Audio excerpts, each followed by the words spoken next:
Hello friends, ಇವತ್ತಿನ ವ್ಲಾಗಲ್ಲಿ ನಾನು ಮನೆಯಲ್ಲೇ ಕಜ್ಜಾಯ ಹೇಗೆ ಮಾಡ್ಕೊಳ್ಳೋದು ಅನ್ನೋದನ್ನು ಹೇಳ್ಕೊಡ್ತೀನಿ. ಬನ್ನಿ ಹೇಗೆ ಮಾಡೋದು, ಪ್ರೊಸೀಜರ್ ಏನು ಅಂತ ನೋಡೋಣ.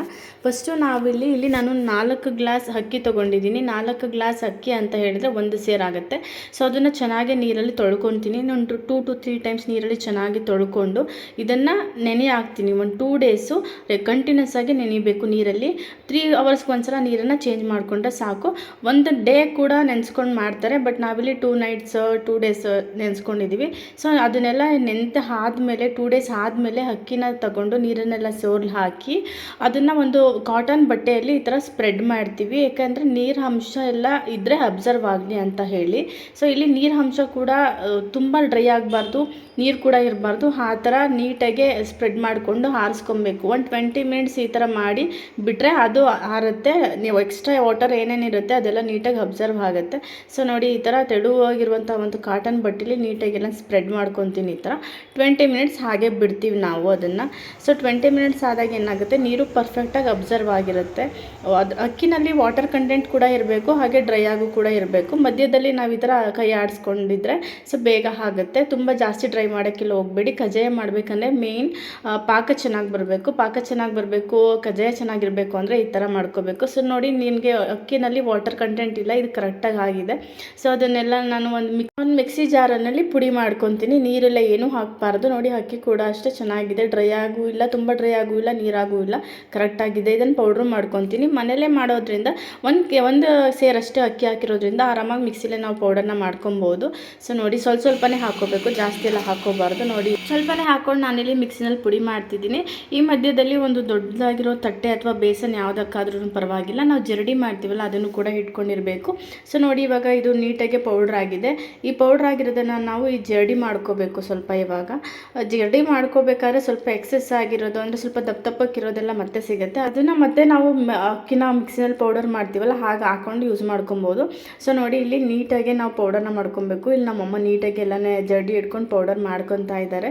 ಇನ್ನು ಏನಿದೆ ಅಕ್ಕಿ ಅದನ್ನು ಕೂಡ ನಾವು ಮಿಕ್ಸಿ ಮಾಡಿಕೊಂಡು ಎಲ್ಲನೂ ಒಂದು ಕಡೆ ಪೌಡರ್ ಮಾಡಿ ಇಟ್ಕೊತೀವಿ. ನಾವು ಪೌಡರ್ ಮಾಡಿ ಇಟ್ಕೊತೀವಲ್ಲ ಅದನ್ನೆಲ್ಲ ಈ ಥರ ಒಂದು ಕಡೆ ಮಾಡ್ಕೊಬೇಕು. ಯಾಕಂದರೆ ಅದು ಅಕ್ಕಿ ಹಿಟ್ಟು ಹಾರಬಾರ್ದು. ಸೊ ಹಾಗಾಗಿ ಎಲ್ಲ ಒಂದು ಕಡೆ ಇಟ್ಕೊತೀವಿ. ಇವಾಗ ಟಚ್ ಮಾಡಿದ್ರೆ ಅದು ಸ್ವಲ್ಪ ತಣ್ಣಗೆ ಫೀಲ್ ಆಗುತ್ತೆ ನಮಗೆ.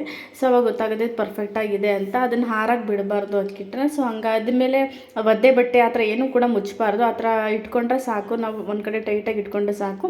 ಉಳಿದಿರೋ ಎಲ್ಲ ಅಕ್ಕಿನೂ ಕೂಡ ನಾವು ಮಿಕ್ಸಿ ಹಾಕಿ ಈ ಥರ ಪೌಡರ್ ಮಾಡ್ಕೊಂಡು ಇಟ್ಕೋಬೇಕು. ಸೊ ಮನೆಯಲ್ಲೇ ಮಾಡೋದ್ರಿಂದ ತುಂಬ ಟೇಸ್ಟಿಯಾಗೂ ಇರುತ್ತೆ, ಹೆಲ್ದಿಯಾಗೂ ಇರುತ್ತೆ. ಸೊ ಆರಾಮಾಗಿ 1 kgದು 2 kgದು ನಾವು ಮಾಡ್ಕೊಬೋದು.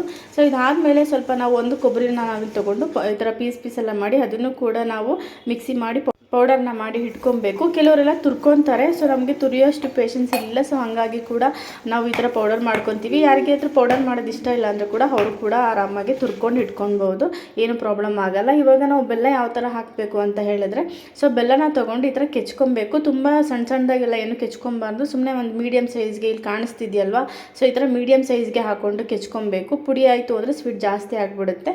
ಸೊ ನಾವು ಏನು ಮೆಜರ್ಮೆಂಟಲ್ಲಿ ಇವಾಗ ಸೇರಲ್ಲಿ ಹಾಕಿದರೆ ಸೇರಲ್ಲಿ ಅಥವಾ ಗ್ಲಾಸಲ್ಲಿ ಹಾಕಿದರೆ ಗ್ಲಾಸಲ್ಲಿ ಒಂದು ಸೇರು ಅಕ್ಕಿಗೆ 1 ಸೇರು ಆಗುವಷ್ಟು ಬೆಲ್ಲನ ಈ ಥರ ಹಾಕ್ಕೋಬೇಕು. ನಾವು ಗ್ಲಾಸಲ್ಲಿ ಹಾಕ್ಕೊಂಡಿರೋದ್ರಿಂದ ನಾವಿಲ್ಲಿ 4 ಗ್ಲಾಸ್ ಹಾಕ್ಕೊಂಡಿದ್ದೀವಿ. ನೆನಪಲ್ಲಿ ಬೆಲ್ಲ ತುಂಬ ದಪ್ಪ ಮಾಡ್ಕೋಬಾರ್ದು. ಹಾಗೆ ಸ್ವಲ್ಪ ಏಲಕ್ಕಿ ಪೌಡರ್ನ ಕೂಡ ಇಟ್ಕೊಂಡಿದ್ದೀವಿ. ಹಾಗೆ ಸ್ವಲ್ಪ ಬಿಳಿ ಎಳ್ಳು ಕೂಡ ಇಟ್ಕೊಂಡಿದ್ದೀವಿ. ಎಳ್ಳು ಸ್ವಲ್ಪ ಜಾಸ್ತಿ ಇದ್ದರೆ ತುಂಬ ಟೇಸ್ಟ್ ಚೆನ್ನಾಗಿ ಬರುತ್ತೆ.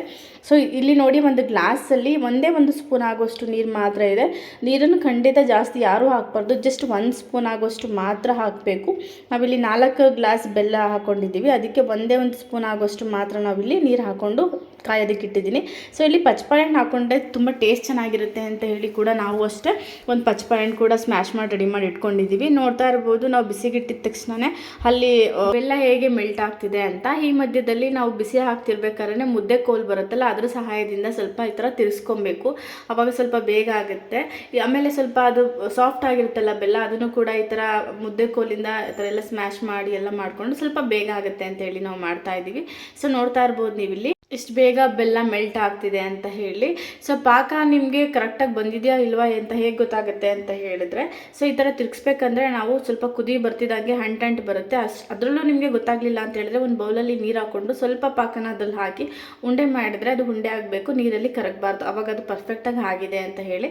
ಸೊ ಇಲ್ಲಿ ನಾವೇನು ಮಾಡಬೇಕು ಅಂದರೆ ಕಜ್ಜಾಯ ಮಾಡಬೇಕಂದ್ರೆ ತಿರುಗಿಸ್ತಾನೆ ಇರಬೇಕು. ಈ ಮಧ್ಯದಲ್ಲಿ ನಾವು 1 ಸ್ಪೂನ್ ತುಪ್ಪ ಹಾಕ್ಕೊಂಡ್ವಿ. ಬೇಕು ಅಂದರೆ ಹಾಕೊಬೋದು, ಇಲ್ಲಾಂದರೆ ಸ್ಕಿಪ್ ಮಾಡ್ಕೊಬೋದು. ಟೇಸ್ಟ್ ಚೆನ್ನಾಗಿರುತ್ತೆ ಅಂತೇಳಿ ನಾವು ತುಪ್ಪ ಹಾಕ್ಕೊಂಡ್ವಿ. ಇವಾಗ ನಾವು ಅದಕ್ಕೆ ಕೊಬ್ಬರಿ ಮತ್ತು ಎಳ್ಳು ಮತ್ತು ಏಲಕ್ಕಿ ಪೌಡರ್ ಎಲ್ಲ ಇತ್ತಲ್ಲ ಅದನ್ನೆಲ್ಲ ಕೂಡ ನೀಟಾಗಿ ಆ್ಯಡ್ ಮಾಡಿಕೊಂಡು ಸ್ವಲ್ಪ ಈ ಥರ ನೀಟಾಗಿ ತಿರ್ಸ್ಕೋಬೇಕು. ತಿರ್ಸ್ಕೊಂಡು ಆದಮೇಲೆ ನಾವೇನು ಮಾಡಬೇಕು, ಅಕ್ಕಿ ಹಿಟ್ಟನ್ನು ಮಾಡ್ಕೊಂಡಿದ್ದೀವಲ್ಲ ಮಿಕ್ಸಿ ಮಾಡಿ, ಸೊ ಅದನ್ನೆಲ್ಲ ಸ್ವಲ್ಪ ಸ್ವಲ್ಪನೇ ಹಾಕ್ಕೊಂಡು ಗಂಟಿಲ್ದೇ ಇರೋ ಥರ ತಿರುಗಬೇಕು. ಇದಂತೂ ಕಜ್ಜಾಯ ಮಾಡಬೇಕಾದ್ರೆ ತುಂಬಾ ಇಂಪಾರ್ಟೆಂಟ್ ಟೈಮ್ ಅಂತಲೇ ಹೇಳ್ತೀನಿ. ಯಾಕೆ ಅಂದರೆ ಇದನ್ನು ಮಾಡಬೇಕಂದ್ರೆ ಇಬ್ಬರು ಬೇಕೇ ಬೇಕು. ಒಬ್ಬರು ಅಕ್ಕಿ ಹಿಟ್ಟನ್ನೆಲ್ಲ ಹಾಕ್ತಾಯಿದ್ರೆ ಇನ್ನೊಬ್ಬರು ತುಂಬ ಫಾಸ್ಟಾಗಿ ತಿರುಗಬೇಕು, ಯಾಕಂದರೆ ಗಂಟೆಲ್ಲ ಆಗಬಾರ್ದಲ್ಲ. ಸೊ ಹಾಗಾಗಿ ನಾವು ನೀಟಾಗಿ ಕೈ ಬಿಡದಂಗೆ ತಿರುಗಿಸ್ತಾ ಇರಬೇಕು. ಈ ಹಂತದಲ್ಲಿ ಖಂಡಿತ ಇಬ್ಬರು ಇರಲೇಬೇಕು. ಸೊ ಯಾರಾದರೂ ಮನೇಲಿ ಮಾಡ್ತೀವಿ ಅಂತ ಹೇಳಿದರೆ ಈ ಹಂತದಲ್ಲಿ ಯಾರ ಪಾಕ ಬರೋವರೆಗೂ ಖಂಡಿತ ಒಬ್ಬರನ್ನ ಜೊತೆಲಿ ಇಟ್ಕೊಂಡು ಮಾಡಿ ಅಂತ ಹೇಳ್ತೀನಿ. ಸೊ ನೋಡಿ ಇಲ್ಲಿ ಹಿಟ್ಟೆಲ್ಲ ಹಾಕಿ ಆಯಿತು, ಗಟ್ಟಿ ಆಗ್ತಾಯಿದೆ ನಮಗೆ ಗೊತ್ತಾಗುತ್ತೆ. ಸೊ ಹೇಗೆ ಅಂದರೆ ನಾವು ಬೆಲ್ಲದ ಪಾಕಕ್ಕೆ ನಾವು ಹಾಕ್ಕೊಂಡಿರೋಂಥ ಹಿಟ್ಟು ಪರ್ಫೆಕ್ಟಾಗಿ ಮ್ಯಾಚ್ ಆಗುತ್ತೆ. ಸ್ವಲ್ಪ ಏನಾದರೂ ತೆಳು ಆಯಿತು ಅಂತ ಅನಿಸಿದ್ರೆ ನಾವು 1 ಸ್ಪೂನ್ ಸ್ವಲ್ಪ ರವೆ ಅಥವಾ ಮೈದಾ ಹಿಟ್ಟು ಯಾವುದಿರುತ್ತೆ ನಮ್ಮ ಹತ್ರ ಅದನ್ನು ಕೂಡ ಆ್ಯಡ್ ಮಾಡ್ಕೊಬೋದು. ಅಂದರೆ ಪರ್ಫೆಕ್ಟಾಗಿ ಬರುತ್ತೆ. ಆವಾಗ ಮೈದಾ ಹಾಕ್ಕೊಂಡ್ರೆ ತುಂಬ ಎಳೆ ನೀಟಾಗಿ ಬರುತ್ತೆ, ಕೀಳಲ್ಲ ಅಂತ ಹೇಳಿ ಮೈದಾ ಹಿಟ್ಟು ಹಾಕ್ತೀವಿ. ನಾವು ಸ್ವಲ್ಪ ಇಲ್ಲಿ ರವೆನ ಆ್ಯಡ್ ಮಾಡ್ಕೊಳ್ಳೋಣ, ಮೈದಾ ಹಿಟ್ಟು ಬೇಡ ಅಂತೇಳಿ ರವೆ ಹಾಕ್ಕೊಂಡಿದ್ದೀವಿ. ಸೊ ನಿಮಗೆ ರವೆ ಬೇಕು ಅಂದರೆ ರವೆ ಅಥವಾ ಮೈದಾ ಹಿಟ್ಟು ಬೇಕು ಅಂದರೆ ಮೈದಾ ಹಿಟ್ಟು ಯಾವುದನ್ನು ಬೇಕಂದ್ರೂ ಹಾಕ್ಕೊಬೋದು. ಪಾಕ ತೆಳು ಇದೆ ಅಂತ ಹೇಳಿದರೆ ಮಾತ್ರ ಹಾಕ್ಕೊಬೇಕು. ಪಾಕ ಪರ್ಫೆಕ್ಟಾಗಿದೆ ಬೇಡ ಮೈದಾ ಅಥವಾ ರವೆ ಅಂತ ಹೇಳಿದರೆ ಅದನ್ನು ಸ್ಕಿಪ್ ಮಾಡಿ ಹಾಕೋದೇನು ಬೇಡ.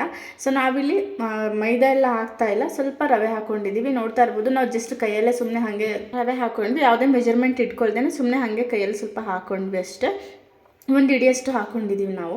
ಸೊ ನೋಡ್ತಾ ಇರ್ಬೋದು ಪಾಕ ಹೇಗೆ ರೆಡಿಯಾಗಿದೆ ಅಂತ ಗೊತ್ತಾಗುತ್ತೆ ಅಂತ ಹೇಳಿದ್ರೆ, ಈ ಕುದೀತಾ ಇರ್ಬೇಕಂದ್ರೆ ನಾವು ತಿರ್ಗಿಸ್ಬೇಕಂದ್ರೆ ಸೊ ನಮಗೆ ತಳ ಇಟ್ಕೊಳ್ದೇನೆ ಪಾತ್ರೆಯಿಂದ ಬಿಟ್ಟು ಬರಬೇಕು. ಸೊ ನಮಗೆ ಬರ್ತಾ ಇದೆ ನೋಡಿ, ಅಲ್ಲಿ ನಮಗೆ ತಿರ್ಗಿಸಿದಾಗ ಪಾತ್ರೆಗೆ ಟಚ್ ಆಗದೆ ಬರ್ತಾ ಇದೆ. ಅದು ಹಂಗೆ ಬರ್ತಿದೆ ಅಂತ ಹೇಳಿದರೆ ಅದು ಪರ್ಫೆಕ್ಟಾಗಿ ಆಗಿದೆ ಅಂತ ಹೇಳಿ.